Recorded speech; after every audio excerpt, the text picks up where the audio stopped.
Money feels solid, permanent, almost natural. We wake up, we work, we earn it, we save it, and we rarely question where it came from. But money is not metal. It's not paper, and it's not numbers on a screen. Money is belief. And before America believed in the dollar, America had no money at all. Before the United States existed, there were no banks, no credit cards, no green bills with presidents on them. Trade was survival. A farmer traded corn. A hunter traded fur. A craftsman traded skill. Value wasn't printed, it was felt. But barter had a fatal flaw. What happens when the man with wheat doesn't want your fish? Barter only works when both sides agree. No agreement, no trade. This slowed economies, limited growth, and trapped societies in small circles. As colonies grew, they needed something better, something everyone would trust, something rare, durable, and universal. That something would be gold. Gold didn't rust. It didn't rot. And everyone wanted it. Across the world, gold became money, not by law, but by human agreement. In early America, gold and silver coins from Europe became the unofficial currency. Spanish dollars, British pounds, Dutch guilders. America was borrowing money before it even existed. Every colony used something different. Tobacco in Virginia, wampum beads in New England, rice in South Carolina. No standard, no stability. Prices were confusing. Fraud was common. Trust was fragile. And without trust, money collapses. Desperate colonies tried paper money. It failed. Governments printed too much, too fast, with no gold backing it. Inflation exploded. The phrase "not worth a continental" became an insult. America learned its first hard lesson. Paper without trust is just paper. The American Revolution wasn't just fought with guns and blood. It was fought with money. The war drained resources. Gold vanished. Debt skyrocketed. When independence was won, America was free and broke. The new United States had a problem. No national money. No central bank. No financial identity. The founders feared power, especially financial power, but chaos forced a decision. A nation cannot survive without a common currency. Inspired by the Spanish silver dollar, America imagined something radical. A single national unit, not tied to a king, not controlled by Europe. A dollar backed by real metal. Gold and silver would anchor trust. At least that was the plan. In 1792, the United States would officially create the U.S. dollar. Coins would be minted.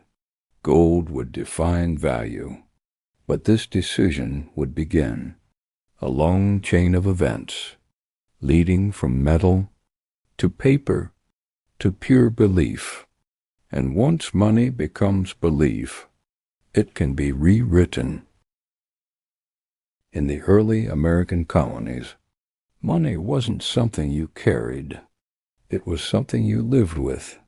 There were no ATMs, no banks on every corner, no official national currency. Instead, there was confusion. Every colony, every town, every trader used whatever they believed had value. America didn't just lack money. It lacked agreement. Most people never saw a coin. They paid rent with crops, bought tools with labor, settled debts with promises. A carpenter fixed a roof. In return, he received grain. A farmer borrowed seed. He repaid it months later. This system worked until it didn't. As populations grew, barter became slow, unfair, and unstable. In Virginia, tobacco wasn't just a crop. It was currency. Taxes were paid in tobacco. Wages were paid in tobacco. Even debts were priced in tobacco. But tobacco could rot. Quality varied. Fraud was easy. Bad tobacco chased out good tobacco. Money had become fragile because trust was fragile. In New England, colonists used wampum, polished shell beads. Indigenous tribes had valued them long before Europeans arrived. But once colonists began mass-producing wampum, its value collapsed. More supply, same demand. Inflation had arrived, even without paper money. This lesson would repeat itself again and again in American history. British pounds were rare, so colonists used foreign money. Spanish silver dollars, Dutch coins, French currency. Merchants weighed coins, cut them into pieces, and judged purity by sight. Money was inconsistent. One man's dollar wasn't equal to another's. Trade became risky.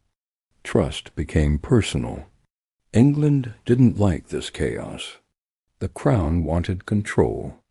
British laws restricted colonial money, forced debts to be paid in British currency. Colonies were starved of hard money. Gold and silver flowed out of America, never back in.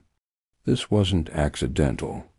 Control the money, and you control the people. Colonies tried something new. Paper money. It promised convenience, speed, freedom from metal shortages. But there was a problem.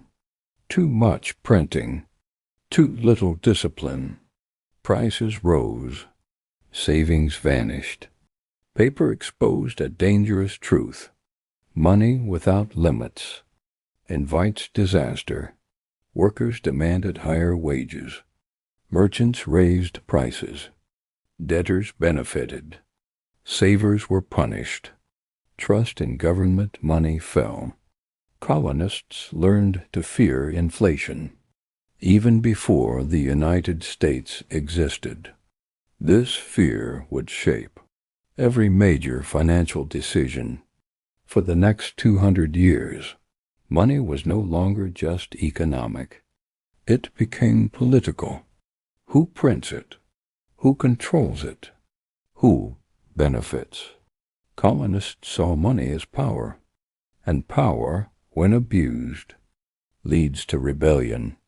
Financial frustration quietly fueled the fire of independence. By the mid-1700s, America was tired of shortages, tired of manipulation, tired of instability.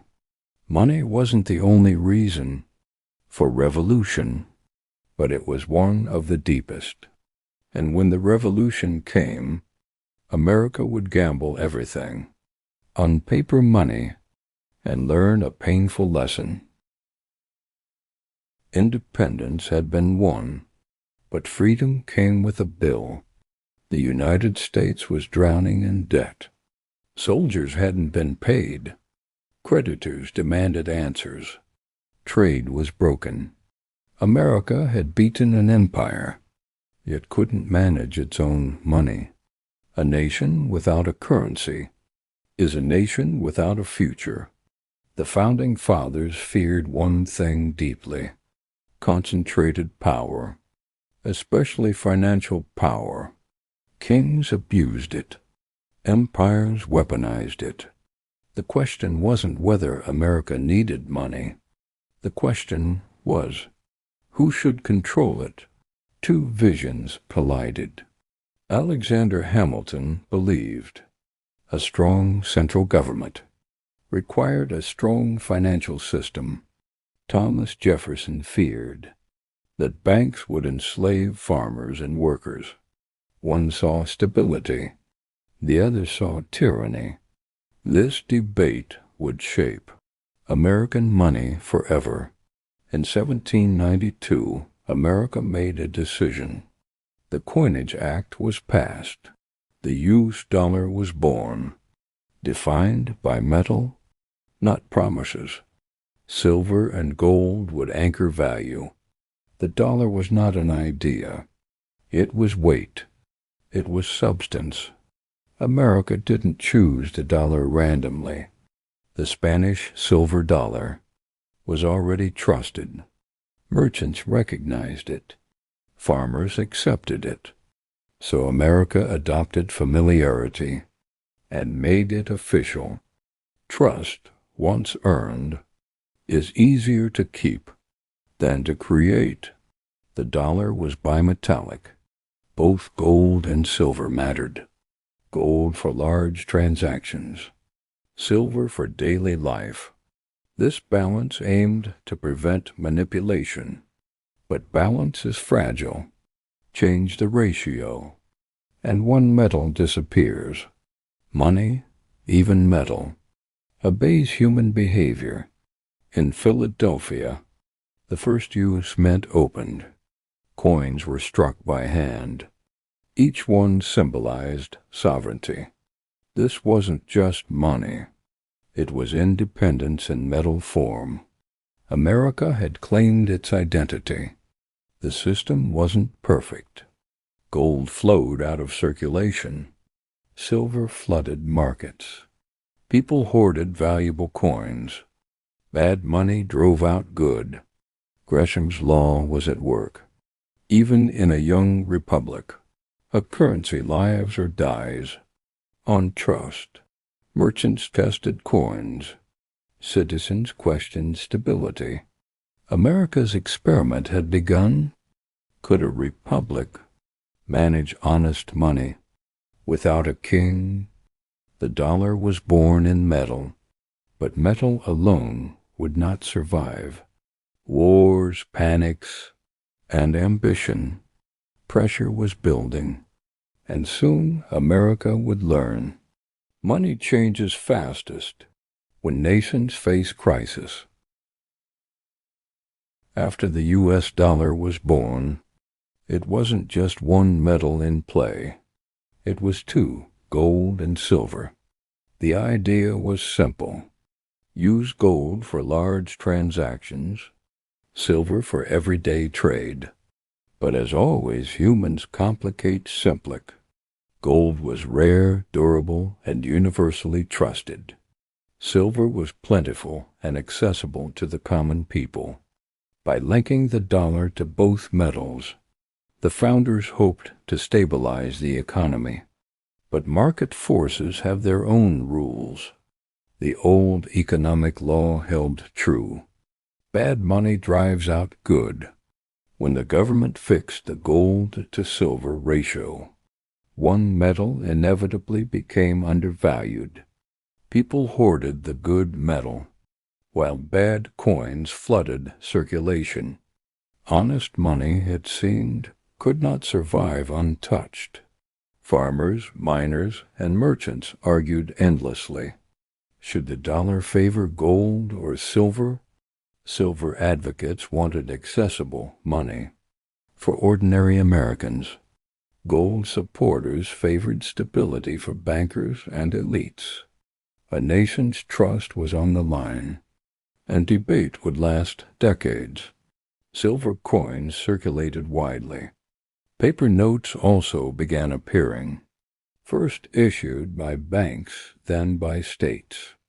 But paper money required faith, and without a central authority, trust was fragile. The economy teetered balancing metals and paper, waiting for crisis to tip the scale. Private banks issued notes backed by gold or silver. Sometimes they lied. Sometimes they went bankrupt. Panics became common. Depositors lost savings. Confidence in money waned. America learned a painful lesson. Currency is only as strong as those who issue it. Farmers, workers, and small traders suffered most. They lacked gold to hoard. They depended on silver or paper notes. Economic policy wasn't abstract. It was deeply personal. Every misstep in currency management affected daily survival. Money was now political theater. Congressional debates raged. Who should control minting? Who decides the metal ratios? Lobbyists, merchants, and politicians all weighed in. The common citizen watched, often powerless, but deeply affected. America discovered a hard truth. Stability isn't natural. Honest money must be maintained. By law, by trust, by consistent policy. Otherwise, the economy suffers, and social unrest grows. These early battles would echo into the Civil War and beyond. By the mid-1800s, tensions over money were intensifying. Silver versus gold wasn't just an economic debate. It became a symbol. Who the country served, elites or the common people, and soon war would test every assumption. The United States, barely 90 years old, now faced its greatest test, civil war. States turned against each other, families split, and money, the lifeblood of economies, was thrown into chaos. How would a young nation fund war on this scale? Gold and silver were scarce. Mines couldn't keep up. Transporting metal coins to armies was dangerous. The solution, paper currency. Promises to pay, printed fast and cheap. But history had already warned. Paper without backing can be deadly. The Confederacy issued its own notes. They were bold, beautiful, and worthless. Inflation soared. By war's end, a Confederate dollar was almost valueless. People lost savings. Trust collapsed. Money became a tool of desperation, not security. The Union, too, relied on paper. The famous greenbacks. Unlike the Confederacy, these notes were partially backed by government promises. Still, many doubted them. Counterfeiting was rampant. Value fluctuated with battlefield news. America was learning. Trust is everything in money. Soldiers and civilians felt the effects immediately. Prices for bread, clothing, and tools soared. Savings evaporated. People hoarded hard goods and coins. Money became survival strategy, not just trade. Paper currency carried risk, and risk carried fear. Funding the war required ingenuity. Bonds were sold. Taxes were raised. Loans were borrowed from banks and wealthy citizens. The government realized a stark truth. Controlling money meant controlling war outcomes. Currency became both weapon and shield. Private banks issued their own notes alongside government greenbacks. Each promised redemption in specie, gold or silver, but many could not deliver. Bank failures were common. Panic spread across states. The Civil War was not just a war of bullets. It was a war of trust in money. The war revealed fundamental truths. Money must be trusted. Paper can fail spectacularly. National oversight is critical. These lessons influenced the creation of the national banking system. Just a few years later, in 1863, the National Banking Act established federal oversight and created a uniform national currency. State-issued notes would slowly disappear. America would finally have one currency, the greenback, trusted across the nation. The Civil War forever changed American money. Paper became permanent. National oversight became necessary. And the lesson was clear. Money is not just metal or paper. It is trust, law, and power combined. After the Civil War, banks multiplied across the nation. They offered loans, issued notes, and financed growth. But regulation lagged behind ambition. Trust in banks was assumed, not guaranteed. In 1873, speculation in railroads and land led to the first major financial panic. Banks collapsed. Investors lost fortunes. Ordinary citizens lost savings. Panic spread like wildfire, and the economy stalled for years. America learned harsh truths. Financial systems can fail suddenly.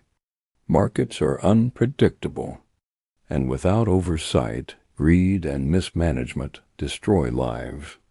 Each crisis eroded trust, the most fragile element in money. By the late 1800s, America faced a critical question. Should the dollar be tied exclusively to gold?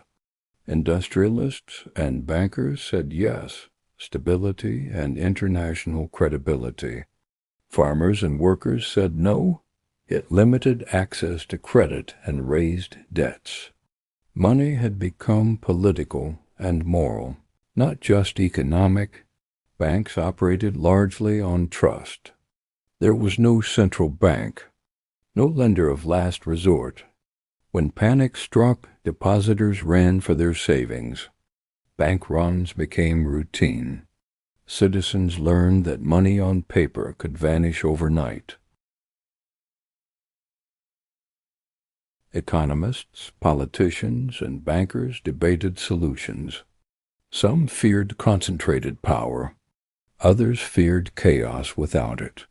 They all agreed America needed a stable, trusted monetary system to prevent repeated panics. The National Banking Acts of 1863 and 1864 created a framework. They standardized currency and regulated banks. But crises still happened. It became obvious rules alone couldn't prevent panic. Something stronger was required. Across these decades, one lesson persisted. Money isn't just metal, paper, or numbers. It is trust institutionalized. Without it, even a strong economy collapses. Crises of the 1800s proved, without stability, progress is fragile. By the early 1900s, repeated panics had shaken confidence. Industry, commerce, and government realized America needed a central authority to regulate money, a Federal Reserve, and soon that vision would become reality. By 1913, repeated panics had left America wary. The economy was growing, but instability haunted every corner. Bank runs were common.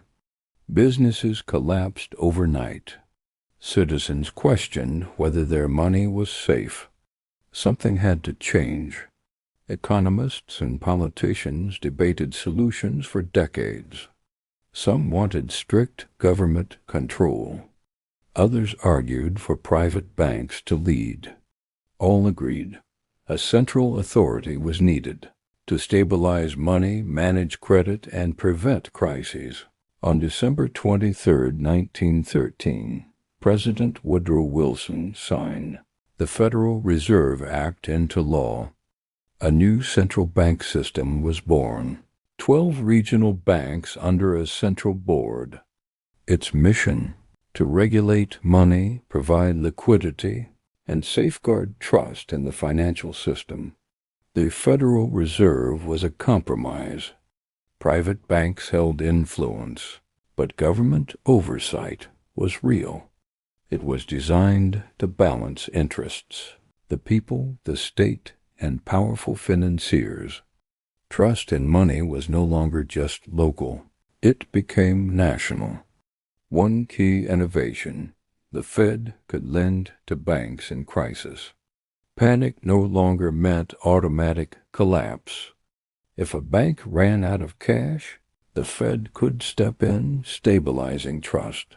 For the first time, America had a safety net for money. Not everyone trusted the Fed. Critics called it a tool of Wall Street. Others feared concentrated power. Suspicion persisted, a reminder that money is not just economics, but politics and perception. World War I soon tested the Federal Reserve. Funding the war required massive credit expansion. Inflation risked rising. The Fed had to balance national needs with public trust in the dollar. Its success or failure would shape modern finance.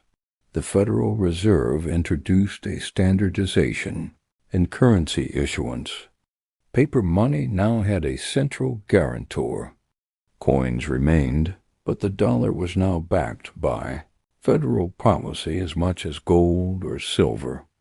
Trust was formalized. Money became law as well as belief. Ordinary citizens noticed changes subtly: more stable banks, easier access to credit. Yet the full power of centralized monetary control was invisible, quietly shaping business, trade, and savings. Money had become modern. The Federal Reserve was only the beginning. America now had a central authority to manage crises, regulate the dollar, and influence economic growth. But the 20th century would test it relentlessly. Depressions, wars, and inflation would follow. The 1920s seemed unstoppable. Stock markets soared. Banks flourished. Credit flowed freely. But beneath the surface, instability brewed. Over-leveraged investments, speculation, and weak banking regulations were ticking time bombs. On October 29, 1929, Black Tuesday, the stock market collapsed. Billions vanished in hours. Banks failed. Millions lost their savings. Panic spread across the nation. Trust in money evaporated overnight. With failing banks, paper money became a gamble. People rushed to withdraw gold and cash. Banks couldn't meet demands. The Federal Reserve had tools, but the system was untested on this scale. Millions suffered. The Great Depression was more than economics. Factories closed. Families starved. Farmers lost land. Money alone couldn't solve the crisis. Trust had to be rebuilt in both banks and government. Gold became a lifeline. Citizens and banks hoarded it. The dollar's link to gold limited government flexibility. Franklin D. Roosevelt realized the nation needed control over gold to fight the Depression. The gold standard restricted economic growth. By taking gold from private hands, the government could print more money and stimulate the economy. Trust shifted from metal to federal authority. Paper dollars now carried the weight of government, not gold. The New Deal programs injected liquidity, created jobs, and stabilized banks. Money became a tool for policy, for shaping society, not just trade. Citizens learned to trust paper backed by government more than gold in hand. The Depression left scars. People hoarded cash. Banks faced scrutiny. Trust became fragile. Money's value depended not on metal, but on confidence in institutions. By the late 1930s, America had transformed its monetary system. Paper money was now central. The gold standard was weakened. Trust in the Federal Reserve became essential. But this was only the beginning. The dollar's journey would continue into global dominance. World War II left Europe and Asia devastated. Economies were shattered. Gold reserves were scattered. The United States emerged as the strongest economy, holding the majority of the world's gold. A new financial order was inevitable. In 1944, representatives from 44 nations met in Bretton Woods, New Hampshire. The goal: create a stable global financial system. The result: the U.S. dollar became the anchor currency, pegged to gold at $35 per ounce. Other currencies would peg to the dollar, creating unprecedented global trust in American money. Suddenly, the dollar wasn't just domestic money. It was the world's money. Nations trusted the U.S. for trade, loans, and reserves. America held enormous influence. The ability to print dollars was no longer just a domestic tool, but a global lever. The Cold War transformed money into power. U.S. dollars flowed to rebuild Europe through the Marshall Plan. Dollars became instruments of diplomacy and dominance. Money was no longer just trade. It was a weapon in geopolitics. Domestic spending increased. Global demand for dollars rose. America printed more dollars to finance programs and wars. Yet the fixed gold standard limited flexibility. Trust in the dollar was tested, not by value but by global perception. European nations and Japan held large reserves of dollars. But doubts grew. Could the U.S. maintain gold convertibility? The exorbitant privilege of the dollar became both an advantage and a potential threat to global trust. The Vietnam War strained U.S. finances. Spending soared. Dollars flowed overseas. Foreign nations began exchanging dollars for gold. U.S. gold reserves began to shrink. The system that created global trust was under pressure. By 1971, it became clear the gold standard could not sustain global demand. President Nixon ended the convertibility of dollars to gold. The world moved to fiat currency, money backed not by gold, but by trust in the U.S. government. Fiat dollars became the new global standard. Paper money now represented belief, confidence in institutions and policies. The U.S. dollar retained its power, but its foundation had shifted from metal to trust. By 1971, the dollar ruled the world. Nations relied on it for trade, reserves, and savings. U.S. monetary policy became global policy. But this dominance came with responsibility, and future crises would test the limits of trust. By the late 1960s, the U.S. dollar was under immense strain. Military spending in Vietnam and domestic programs were draining gold reserves. Foreign nations were cashing dollars for gold. The system was unsustainable, and trust was being tested on a global scale. The Bretton Woods system relied on convertibility. Each dollar could be exchanged for gold at $35 an ounce. But the world wanted more dollars than the U.S. could back with gold. Confidence wavered. A global financial crisis was looming. On August 15, 1971, President Richard Nixon acted. He announced the suspension of gold convertibility.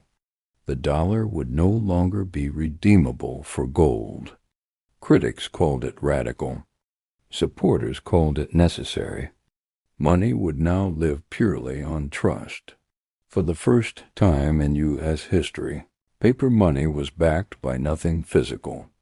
Its value came entirely from government authority and public confidence. The world had entered a new monetary era. Global markets reacted with uncertainty. Gold prices surged. Currencies fluctuated wildly. Some feared hyperinflation. Others saw opportunity. Trust in the U.S. dollar was critical, and the world was watching closely. The 1971 decision demonstrated a hard truth. Money is belief.